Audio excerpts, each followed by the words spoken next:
सहयोग से हम लोग यह सब करने में अपने आस्पद आगे बढ़ रहे हैं। कृपया आप सभी से आग्रह है इसी प्रकार से अपना सहयोग करते रहें ताकि हम लोग आगे और उन्नत किस्म की खेती, खेत तालाब, ऐसे बहुत सारे कार्य हम आपके बीच में करने वाले हैं और आगे भी करते रहेंगे।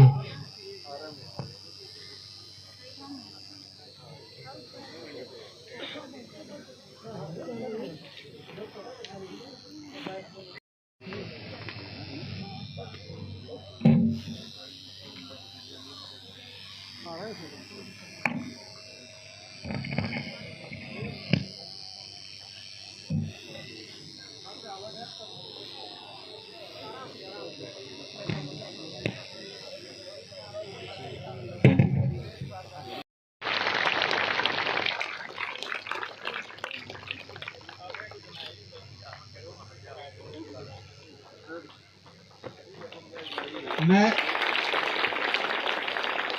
प्रोजेक्ट इंजीनियर विकी से मैं आग्रह करूंगा कि वो HDFC bank manager Shri Satyendra Upadhyay ji का स्वागत करें पुष्पगुच्छ और शॉल देकर।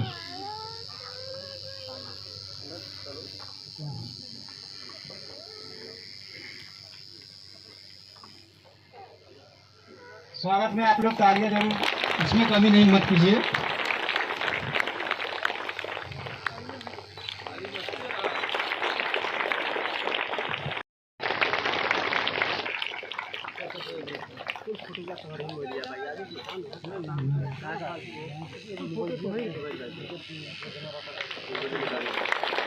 मैं अपने प्रोजेक्ट के और हमारे बीच में अभी अभी लालजी तिवारी जी यहाँ पर उपस्थित हुए हैं। मैं उन्हें आग्रह करता हूँ कृपया मंच पर आकर अपना स्थान ग्रहण करें। एक बार जोरदार ताली हो जाए हमारे बीच में, जोरदार तालियां होती रहे हमारे किसान भाइयों माताओं की तरफ से। हमारे बीच में आए हुए मुख्य अतिथियों का हम लोग स्वागत इसी तरह से करते रहे। आगे आप लोग का ऐसा ही सम्मान, आभार, प्यार, दुलार हमारे भी हम लोगों के ऊपर बना रहे। धन्यवाद। तालियां बजाने के लिए मैं आपसे बार बार विनम्र आग्रह निवेदन कर रहा हूँ। कृष्ण सर जी कृपया मंच पर आ चुके हैं।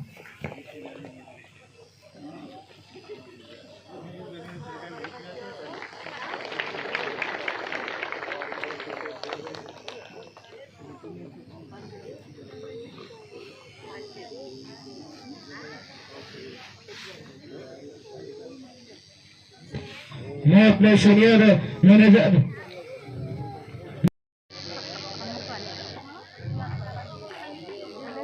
एक बार जोरदार ताली हो जाए।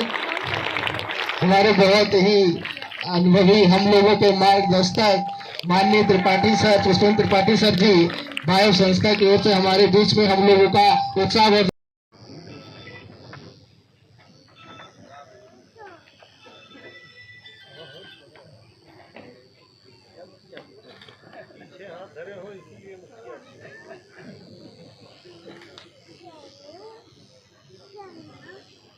तालियां आप लोग, तालियां बजती रहे। बायो संस्था के इस आज सभी गणमान्य अतिथियों, विभागीय अधिकारियों, पंचायत प्रतिनिधियों, किसान भाइयों एवं बहनों एवं हमारी संस्था बायफ लाइवलीहुड्स की टीम में मैं रविकांत पाल आप सभी का हार्दिक स्वागत अभिनंदन करता हूं। हम सभी यहाँ आज आजीविका संवर्धन कार्यक्रम के 1 वर्ष पूर्ण होने पर एकत्रित हुए हैं।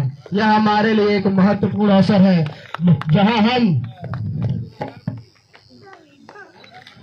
जहां हम इस परियोजना के उद्देश्यों, कार्यों एवं लाभों पर विस्तार से चर्चा करेंगे। हमारे इस कार्यक्रम की गरिमा बढ़ाने के लिए हम सभी अतिथिगण एवं क्षेत्र के सम्मानित किसानों, सभी साथी उपस्थित होकर मैं सभी आपका हृदय से स्वागत करता हूं। हमारे इस कार्य से थोड़ा सा और फैल जाइए। हाँ, और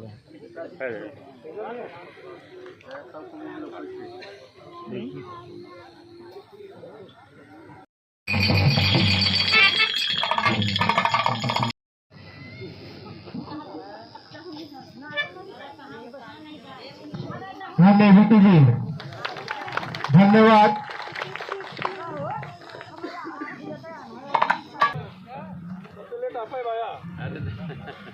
अरे हम लोग बनारस से आ रहे हैं। इसमें निमंत्रण भी तो बहुत तेज रहा। न्योता बाकी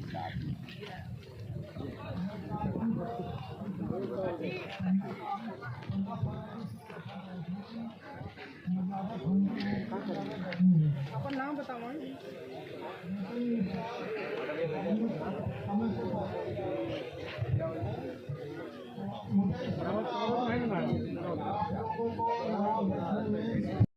सही समय को देख के जो तिथि निर्धारित की गई थी, उसकी जो हम लोगों की ये था कि लोगों को गर्मी से परेशानी ना हो या ठंडी से परेशानी ना हो, लेकिन प्रकृति का ऐसा कुछ प्रकोप हुआ कि वो आपको अभी गर्मी का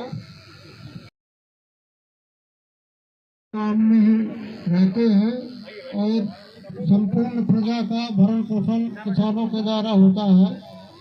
तो सदैव मैं किसानों का इस बात से लेकर किसान भाइयों का स्वागत करता हूँ, अभिनंदन करता हूँ, नमन करता हूँ, अभिनंदन करता हूँ। ये जो कार्यक्रम आपका जो चल रहा है, ऐसे कार्यक्रम अपने देश में और अपने देश का अन्य देशों में भी इस प्रकार के कार्यक्रम चल रहे हैं।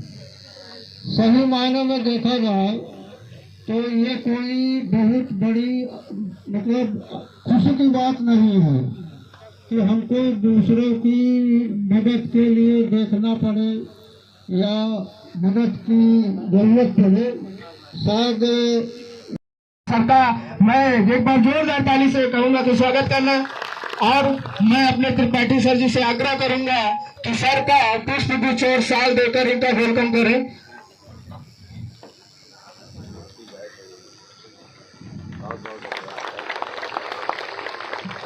बहुत बहुत धन्यवाद। अब इसके पश्चात मैं सीबीओ सर, मंच पर उपस्थित सीबीओ सर, मुख्य पशु चिकित्सा अधिकारी श्रीमान अजय कुमार मिश्र सर जी से आग्रह करूंगा कि कृपया मंच पर आकर किसानों के बीच में अपनी बातें रखें। सर का बहुत बहुत धन्यवाद। एक बार जोरदार ताली से सर का स्वागत करें।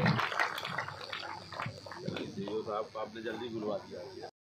इस वायब संस्था के रामपुरा में हुए कार्यक्रम में आए हुए हमारे बीच में मंचासीन हमारे बीच प्रमुख जी का स्वागत है।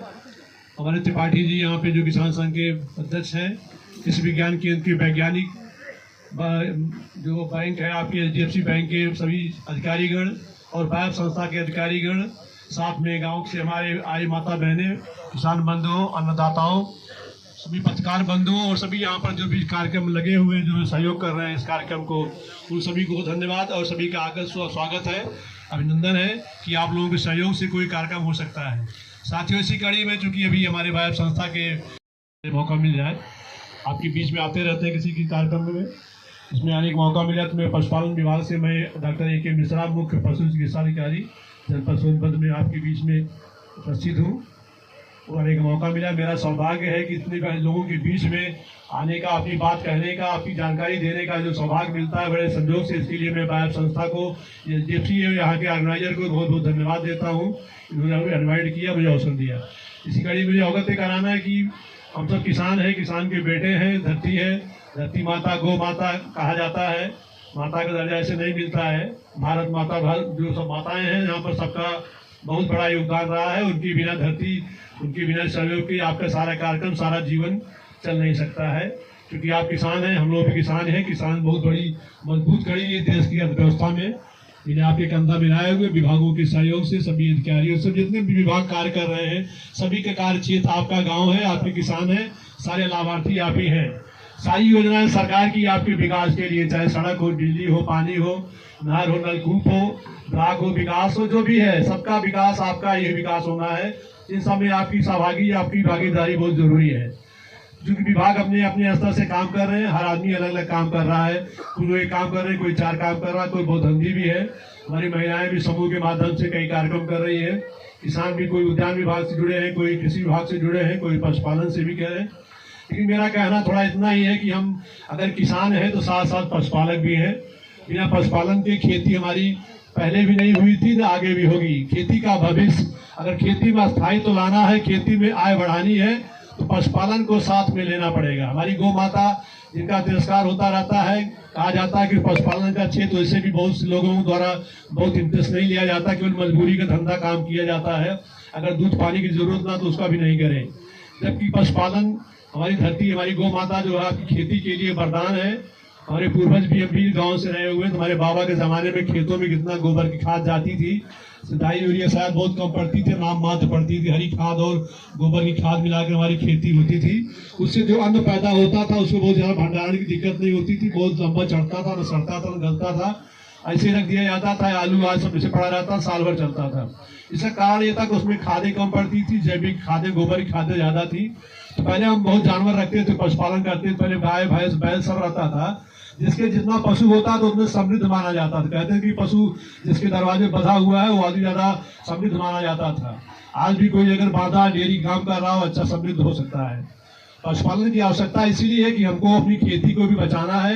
अगर हमको अपनी खेती को बचाना है, अपने अन्न को बचाना है, अपने स्वास्थ्य को बचाना है, तो पशुपालन बहुत आवश्यक है। बिना हमारे पशुपालन के, हमारी गोपालन के, हमारे जो भी आप पालन करें, पशुपालन में आपका गो पालन, भेड़ पालन, बकरी पालन, सूकर पालन, भैंस पालन, मुर्गी पालन, तमाम पालन है, सभी आय का मुख्य स्रोत है।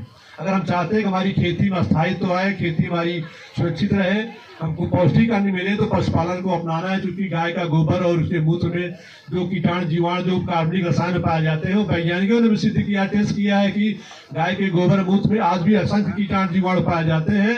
वो हमारी धरती को मजबूत बनाते हैं, ताकतवर बनाते हैं और हमारी फसलों की रोग रोधक क्षमता को भी बढ़ाते हैं। इनके द्वारा बहुत सी जैविक खादें बनाई जाती है। मैंने ऑर्गेनिक खेती में बहुत सा काम किया यूपीडास के माध्यम से। विभाग के पहले में 15 साल यूपीडास में काम किया, प्रोजेक्ट में ही। प्रोजेक्ट मैंने किसानों के बीच में ऑर्गेनिक फार्मिंग से लेकर के बहुत से यूनिट बेस्ड कार्यक्रम कराए, जिससे किसानों की आमदनी बढ़ी है। हम अपनी आमदनी बढ़ा सकते हैं। हम किसान हैं, हर आदमी को पैसा चाहिए। पैसा करने के लिए थोड़ा तकनीकी का प्रयोग करना है। ऐसे खाद लिया, बीज लिया, जुताई कर दिया, बीज डाल दिया, खेती कर दिया है, नहीं तो हमारे पूर्वज भी करते रहे। उनकी आवश्यकताएं कम थी, हमारी आवश्यकताएं ज्यादा है। हमारे खर्चे बढ़ गए हैं, मोबाइल खर्चा बढ़ गया है, घर में बच्चे पढ़ लिख रहे हैं, तो हमारी आवश्यकताएं, खर्चे बढ़ गए हैं। तो हमको अपने किसान को आय परक किसान बनाना, इनकम जनरेटिंग एक्टिविटी करनी है। आय बढ़ाने के लिए खेती है, चूंकि हम गाँव में रहते हैं, हमारी मजबूरी है, गाँव छोड़ के नहीं जाएंगे। जमीन चूंकि घटती जा रही, बढ़ती तो नहीं है, हर बढ़ता जाता है, हर पीढ़ी पर 3 पीढ़ी तक 2, 3, 4 घटता जा रहा है। हो सकता है 10-20 सालों में जमीन हमारी इतनी पास ना हो हम खेती भी कर सके, या इतनी उपजाऊ ना बचे कि हम खेती उसमें अन्न हमारा पैदा होगा कि नहीं होगा, इतनी जहरीली हो जाए, जितना हम खाद पानी डाल रहे हैं, जितना दवा डाल रहे हैं, शायद जहरीली हो जाए, उसमें अन्न भी नहीं होगा, अवसर हो सकती है। तो हम बताइए कहाँ जाएंगे? खाने पीने की समस्या तो आएगी ना। लेकिन हमारा अगर पशुपालन साथ में है तो पशुपालन आपको पौष्टिक आहार तो देता है। अगर आपको स्वस्थ रहना है तो आपको दूध, घी, अंडा, मछली, मीट जो भी जैसा लोग खाते हैं उनका एक खाद्य पदार्थ मिलता है, प्रोटीन युक्त खाद्य पदार्थ मिलता है, पौष्टिक खाद्य पदार्थ मिलता है। कार्बोहाइड्रेट के अलावा फैट, प्रोटीन जो है आपके पशुपालन के उत्पाद से ही मिलता है, अगर आप खाते हैं तो। अगर पशुपालन करना है, खेती को बढ़ाना है, साथ साथ अगर स्वरोजगार भी करना है, अगर हम एक यूनिट की स्थापना कर लेते हैं, आजकल सरकार द्वारा कई स्कीम चलाई जा रही है। तो उदाहरण के तौर पर गाय की स्कीम है, गोपालन में मुख्यमंत्री समृद्धि कृषक योजना है, जिसमें 25 गाय की स्कीम है, जिसमें सरकार 50% सब्सिडी दे रही। 62 लाख रुपए का प्रोजेक्ट है, जिसमें 21-21.5 लाख रुपए आपको अनुदान मिलेगा। इसकी अभी तो संख्या बहुत कम, इस साल 4 आई थी, अगले साल से लाभ से बढ़ जाएंगे अगर सक्सेस हो जाएगा तो। गोवर्धन की और 10 गाय की स्कीम है, जिसमें 23 लाख का प्रोजेक्ट है, इसमें 10-10.5 लाख रुपए आपको अनुदान मिलेगा।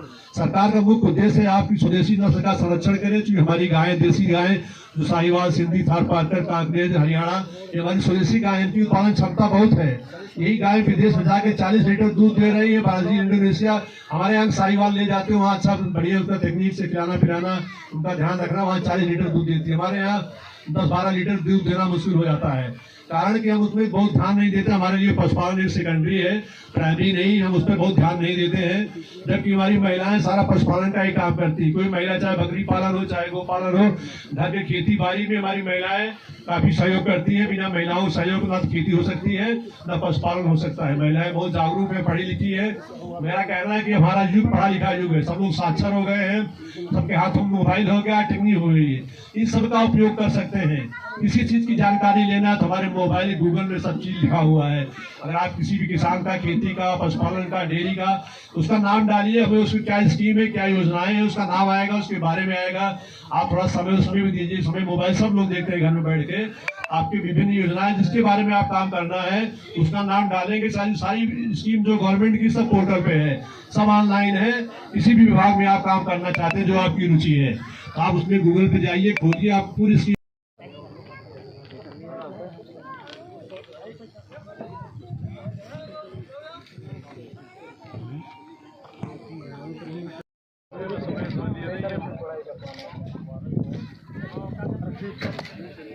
रहेगा। चार लोग देखते हैं, भाईचारा मेंटेन होता